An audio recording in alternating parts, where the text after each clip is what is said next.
Hello everyone, welcome to Florida. It's Marco Rubio. I'm sorry I'm not with you. I was planning to be there with you today and I was really looking forward to it. I attended ALEC many times during my 9 years in the Florida legislature, and I was hoping to get back, especially that you're in Florida, and share just two things with you that I want to take this brief time in this video to be able to do, because this is really what I was going to talk about today.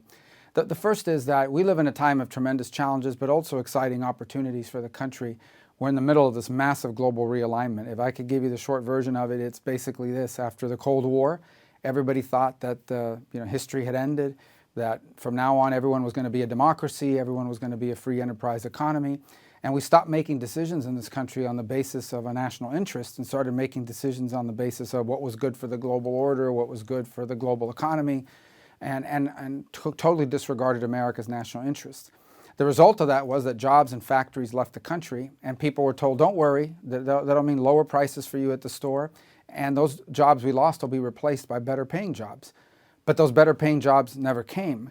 And so now what you have is millions and millions of people without college degrees, which is still the majority of our population, who are struggling to find dignified, sustained, steady, dignified, and reliable work. And without that work, families start falling apart, marriages fall apart or never happen, communities start to disintegrate. And that's the fiber of the country. That's what makes America a country. We're not an economy, we're not a government, we're a society that's held together by families and community. And that's impossible to have family and community without good, dignified work. In the meantime, the giving up those factories and jobs helped build a massive middle class, but not in America, in China. So they built their middle class at our expense, but they also built their industrial capacity. And so today America finds itself dependent on China for everything from the active ingredients in our generic pharmaceuticals to the lithium that goes in these electric batteries that they're trying to ram down everyone's throat in the cars. It's a huge vulnerability, and it's something we need to take advantage of, or something that we need to really focus on, particularly in how we approach education. We not only need to create more dignified work, but at the same time we need to equip people with the skills they need. We need more welders, we need more long-haul truck drivers, we need more plumbers, we need more electricians, all kinds of work now and in the future that may not require a college degree, but will lead to a career that's actually more reliable and will even pay more and is steadier. And those are the kinds of things that I think can happen at the state level, which leads me to the second point, and that is not just because of my time in state government, but because of the design of our country. America is too big and too diverse of a country to have a national government. Okay? The only way that we can hold this country together is to stick to the design of our Constitution that gave great power to the states and local communities. Because we're a country of very different ideas, and no matter what we try to do, at the end of the day, California and its political leaders are going to have different laws and different views than Florida or Texas or Alabama or Mississippi.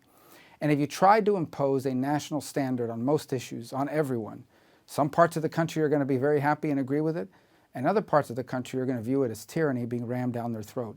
And that's why I think to the extent we can push more power to the state and local level, the better off the country is going to be. It's what helps, it's what will allow us to hold together, and I also think you're going to get better results because the people making those decisions know what's right for their state, and they're also closer to the people that they're impacting.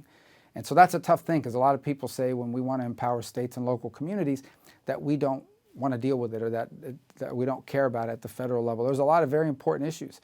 I just don't know if all of them have federal solutions. Many of them don't. If there is a government solution at all, it's probably with you. And so obviously I was going to speak a little longer if I was with you in person, and I wanted to touch on those two things because I believe one of the most important things we can do at the federal level is keep our country safe, have international trade and relation policy that keeps us safe and serves our national interest, and turn over almost everything else as much as possible into the hands of state government and local governments so they can make decisions on the basis of the input they get from people closer to them than they are to people that are working up here. So thank you for the invitation. I feel terrible I'm not there. We're voting on the National Defense Authorization Act, and right before we go into August recess, it's always an uncertain time, and I had to be here for that. But I wanted to thank you. I wanted to encourage you to continue to work hard and do everything you're doing at our state level. And hopefully next year in the future, I'll have a chance to be at the event again and once again be back at ALEC, which I was really looking forward to. God bless all of you, and I hope you have a great stay in Florida.